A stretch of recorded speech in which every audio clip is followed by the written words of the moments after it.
Welcome. Today we're continuing our video series on What If Jesus Was Serious About Prayer by Skye Jethani.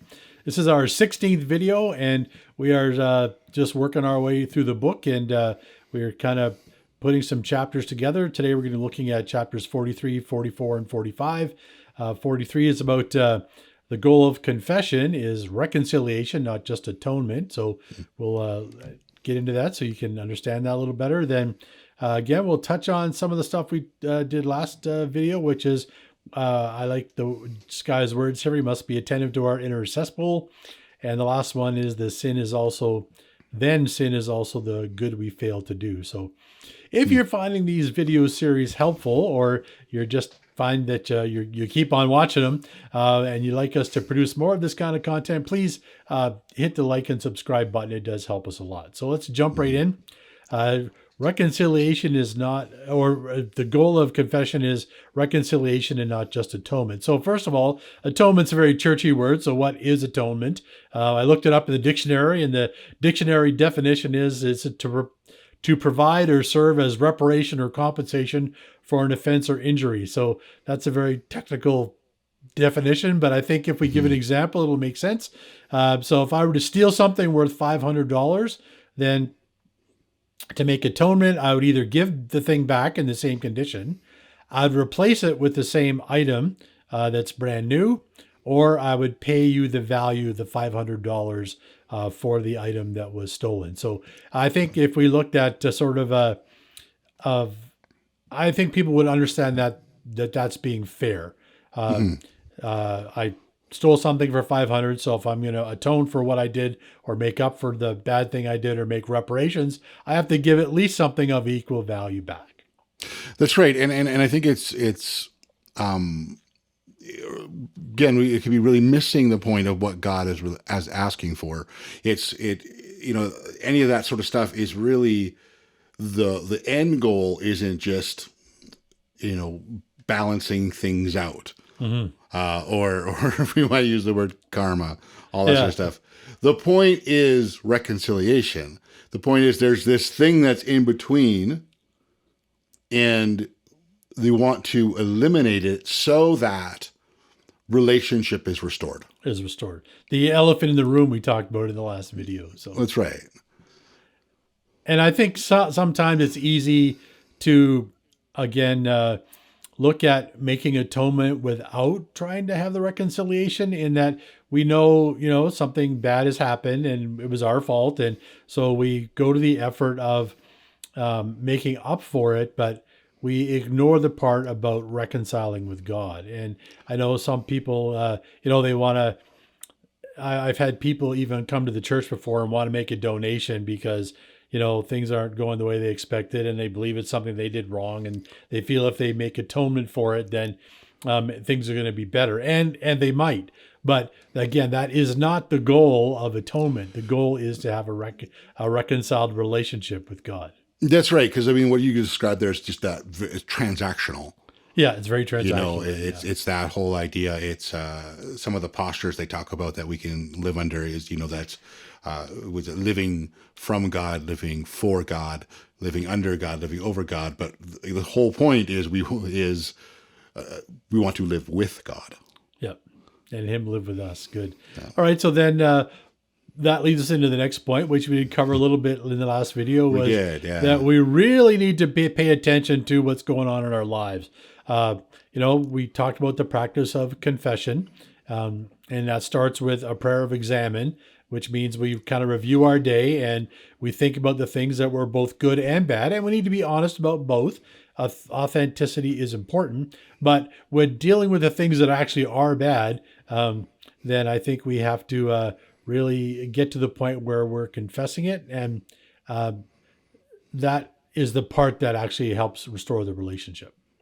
Yeah, and I think it's definitely, it's good to use the word like to examine our motivations, because truthfully, we can do something that could look objectively good, but our motivations can be awful and terrible and self-fulfilling and self-righteous and all those sort of things. And this is definitely what Jesus would basically be harping on when it came to the Pharisees is that, He really did, didn't he? yeah, like it was just, the idea of he was not interested in people just cleaning what the outside, what looked good, what everyone around could see. He wanted them to be clean on the inside.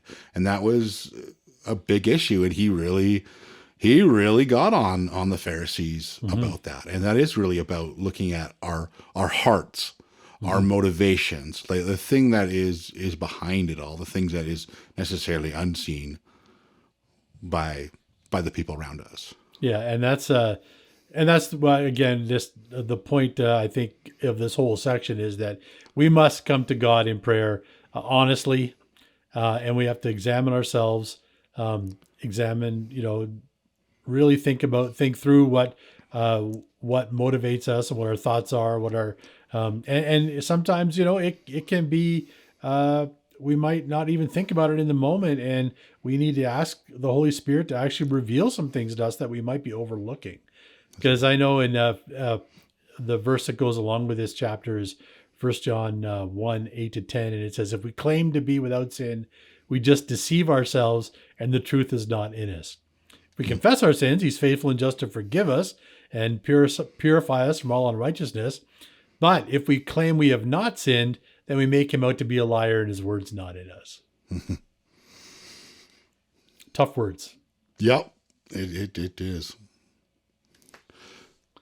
So then moving on to chapter 45, I think this is another kind of a really important thing that I'll admit, I think this was something I needed to hear, because I think sometimes I can kind of gloss over this, but sin can also be the good we fail to do. Yeah, so this is really interesting to me, is that we always think of the things we do that we know we shouldn't, and those in church world we would call those sins of commission. I committed a sin, I did something bad. But then there's the sins of omission, things we don't do but we know that we should. And this can be, it can be simple things. I should have maybe shoveled the snow for my neighbor today, and they slipped and fell, and that's really isn't on me because I didn't do it, but it's probably something that I could have done that would have prevented it. And I guess it's interesting to me that that he uses the word that it's sin, to know we could have done something and didn't do it. So I kind of, this is a very thought that I had to kind of struggle with a little bit. Well, it really is, and that's why I think it's an easy thing to gloss over. I mean, I think we can really miss that there may be some things like we should have done because of God's asking us to, and we could somehow just not do it, or simply because I don't do it because it's uncomfortable, or it's costly. It's going to put me out a little more than I want to be put out. And it really is those things that we've got to kind of take some inventory over of, like, those things are important too. And sometimes we kind of gloss over it because, we didn't do anything. That was exactly the problem. You didn't do anything. I think it's the difference between, and I think a lot of people view people who follow Jesus and Christians this way, is that, it's just about avoiding doing bad things, or we would call that sin avoidance. So it's all about rules, and you can't do this, you can't do that, and blah, blah, blah, blah, blah. And it gets very negative quickly. But really, I think it's more about cultivating things in your life that produce things that are good and true and beautiful. Yeah, absolutely. So let's get really concrete, I guess, here. And so what are some examples of things we know we should do and sometimes don't? Well, I mean, there's just, just being generous. I think sometimes, if we're honest, probably we're not as generous as we could be, or we limit it, even our generosity. Because our priority then is really ourselves. And I mean, this whole book is about prayer. So if we neglect to pray, and we've been saying that at the end of the video, that we can learn lots about prayer, but if we don't actually pray, then our relationship with God suffers. Yeah. There might be also the idea of, like just being a good neighbor. I mean, our response, I know sometimes my response, if I'm really going to be fully honest, is at least I'm not being a bad neighbor. Yeah. But I don't know that that's what we're supposed to be. We're not supposed to be like, not a bad neighbor. Yeah.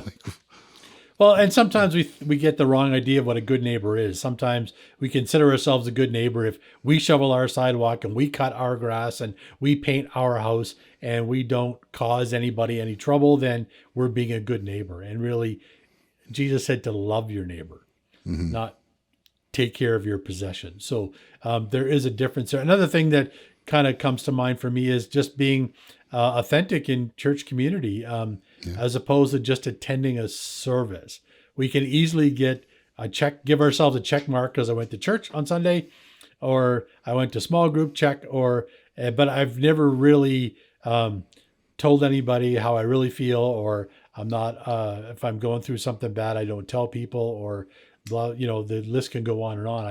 I don't allow myself to be authentic in those situations. And it can really hold me back from actually having a relationship with God. Yeah. And sometimes I know I feel like I've made this mistake times in my life where we didn't speak up where we should have spoken up. Yeah. Because it was uncomfortable. Because it was uncomfortable. Yeah. So again, Skye, to sort of sum up this chapter, says failure to do these things is not just missing an opportunity to manifest God's kingdom on earth. It's also a sin. How do you feel about that? Well, yeah, sometimes that's tough to stomach. I think just the idea of like, it's that big of a deal, because that's definitely that thing you don't do. You're like, well, it's easy to write off. Yeah. And I think sometimes we have a distorted view of sin too. Sin is, evil or things that are bad. And really, I really like the way the Bible Project covers the actual word that's used for sin in the Hebrew, which means to miss the mark. So it isn't just about we've done something bad where obviously we missed the mark, but it can also be the things we don't do that we should have done is also missing the mark. It's more like, it's the same term as shooting an arrow and missing the bullseye. So it's really not living in a way that God intended us to. And that is, I think it kind of broadens the idea and gets it away from just thinking that it's things that are evil. That's right. Well, once again, we just hope that this book, if you're reading it along, and you're watching these videos, listening to this, stimulates some sort of conversation and some thought. One of the things I just want to put out there, especially as we get into this more part 4, it can make us a little self-reflective and maybe looking at all the bad things we're doing. Remember, when we're talking about being self-aware, we're wanting God to reveal the good and the bad. And so we're not just sort of like, God, reveal everything bad that I'm doing, kind of idea, but we want to be real.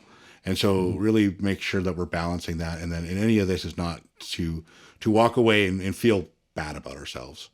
It's to walk away and feel like God really wants to know all of me, even the things that I'm not so proud of. Right. And he loves me just the same. So anyway, hopefully you take some of this. There'll be some questions linked in the show notes to stir more conversation with friends, those in the church community and missional community. And again, once again, all of this is great. It's great to talk about. It's great to know more. But we really want this to make sure this is leading into just a much more vibrant and better praying life that you have with God. And that just more and more we are a community that is living life with God. So have some great conversations and have some great conversations with God.